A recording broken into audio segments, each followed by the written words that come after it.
Hello, I'm Donna Sawyer from the Finance News Network, and joining me from Australian Ethical is International Equities Portfolio Manager Nathan Lim. Nathan, welcome to FNN. Thank you for having me, Donna. Let's start by introducing the Australian Ethical International Equities Trust. How long have you been managing the trust, and can you tell us a little bit about yourself?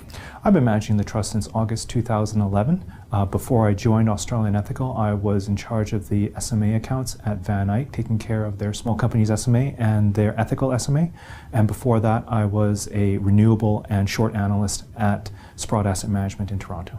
So what's the size of the trust and how long has it been running? The trust is $105 million as of today. The trust was launched originally about 5 years ago, but it was re-themed with a smart energy thematic back in January 2010.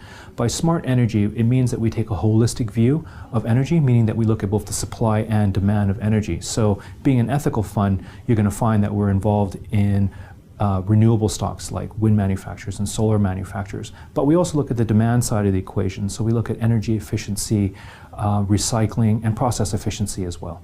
Can you give me an idea of the profile of the type of investor that would suit investing in the trust? The trust is really appropriate for long-term investors that are looking for an unhedged international exposure to secular energy thematics that are largely unavailable here in Australia. For example, renewable energy manufacturers and LED lighting. International equities is a large universe of stocks. How do you pinpoint investment opportunities? Well, we take a top-down approach to our investment strategy. It starts off with a macroeconomic assessment, followed by an energy landscape assessment, then we pick a stock. So in a practical sense, how it works is that we will first look at a country and assess its macroeconomic conditions as either positive, negative, or neutral.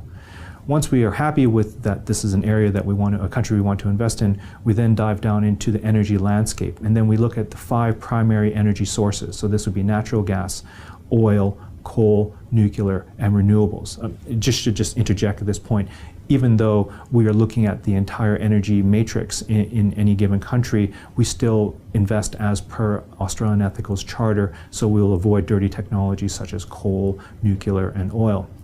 Once we're comfortable with the energy policy environment or investment environment, we will then pick a stock that is leveraged to that particular thematic. So what have you bought recently? We've been active in Japan. Abenomics has clearly had a positive effect on the economy. We've seen employment and the PMI indicators accelerating. Also, the announcement that Tokyo won the 2020 Olympics has also given some of our Japanese stocks a boost. So, for example, our holding in JR East has got a boost post the Olympic news.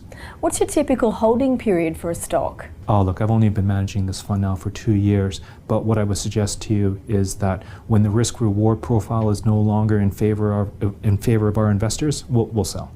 There's a lot of talk about tapering the QE program in the US. Is this a risk for the trust? The way I look at it is this. The S&P 500 has risen about 23% since year to date. Of that, 17% of that has come from multiple expansion. The rest has come from earnings.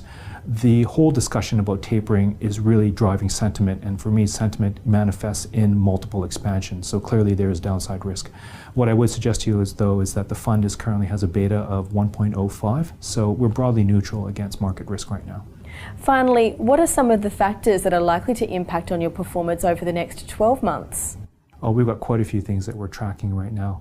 The first one is the European Union's emission trading scheme. They really need to find a resolution to that problem. There's far too many credits in that system. We're also looking for developments on what their post-2020 energy policy is going to look like. At this point in time, it seems to be leaning towards more of a energy efficiency and affordability focus, more so than that has happened historically.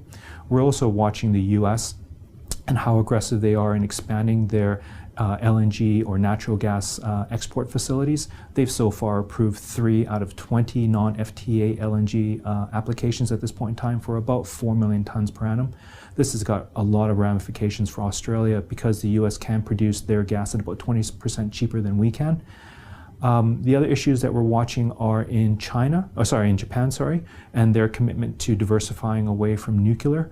At this point in time, the front-running technologies seem to be natural gas and solar, but we are seeing coal consumption creeping up, which leads to another concern, or something that we're watching on a global basis, that coal consumption seems to be increasing with the shutdown of nuclear around the world. We're seeing coal consumption also increasing in Germany, so that's bad for the environment and something we need to keep an eye on. We're also watching legislation in the US, specifically the renewable fuel standard. The current regulatory path that they have projected for the next 10 years is simply not achievable because of the blend wall, so that needs to be resolved. And the last big issue that we're watching is the CO2 emission reduction commitments that China and the US agreed to back in July.